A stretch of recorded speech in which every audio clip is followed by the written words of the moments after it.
If you're new to the church family, we're I'm really committed so that we're Jesus freaks, okay? In other words, we're either going to be all in or we're out, and I'm all in when it comes to Jesus. Now listen, when you believe in Jesus, you're a new creature in Christ Jesus. That means your mind is supposed to think different. Your attitude is supposed to be different. Your mission changes. My mission is to glorify God by advancing the gospel around the world as a Christian, not because I'm a pastor, but because I'm a Christian. And to influence righteousness as much as possible around us. Now, there's a bunch of people running around who don't know Jesus, and they're quoting the Bible today. Satan did that, just so you know.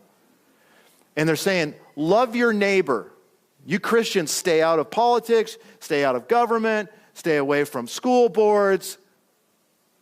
Well, just so you know, you live in America.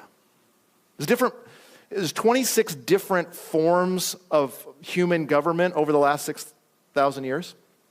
And you live, quite honestly, in the best that has been so far.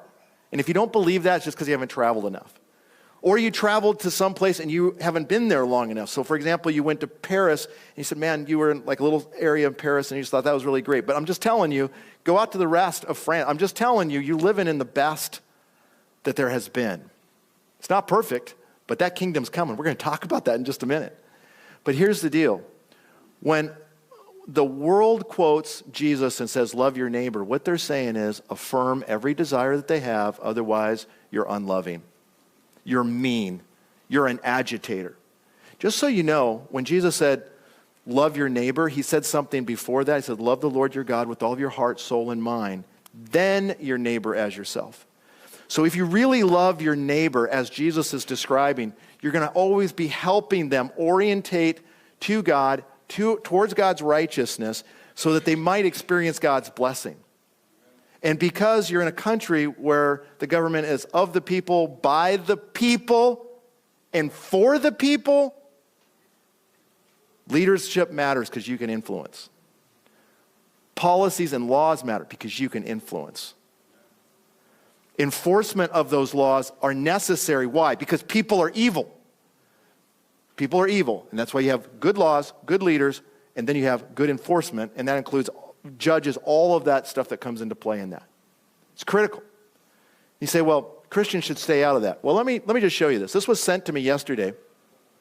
This is from Monterey County. $10 a gallon. Minnesota legislators, not all of them, but there was enough of them that said Minnesota, we're going to surrender all of our rights, our representative rights in the state.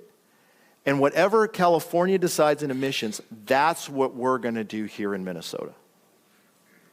Do you know what that means? This is coming here. And I can tell you it's rooted in an ideology. It's rooted in a theology that saving the world is the mission, the environmental aspects there of saving the world. I'm just telling you. You say, Pastor Mark, you're a nut, you're crazy. I'll illustrate it to you in just one second. You say, well, why would a church care?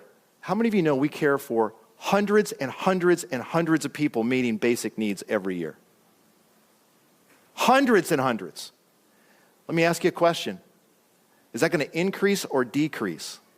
You take away their jobs so they do not have the dignity of work and they cannot provide for themselves. I'm telling you, this has I care about people more than I care about politicians or ideologies. When you go to India and you see a family starving and there's a cow out there, so there's a guy, a wife, a couple kids, and they've got a garden out there, and there's a cow eating the garden, and they're starving to death. Why is that? It's because of their faith. The cow is sacred, and therefore we can't shoo the cow out. He's sacred, so we can't eat him. Look at me. Follow Jesus, eat the cow. And if you listen to the cow, you'll eat more chicken. I couldn't resist. Anyways, my daughter used to be the cow that held the sign, eat more chicken. Anyways, hi, daughter, you're on there watching. So this matters. My point is, policy matters. It matters to my friends.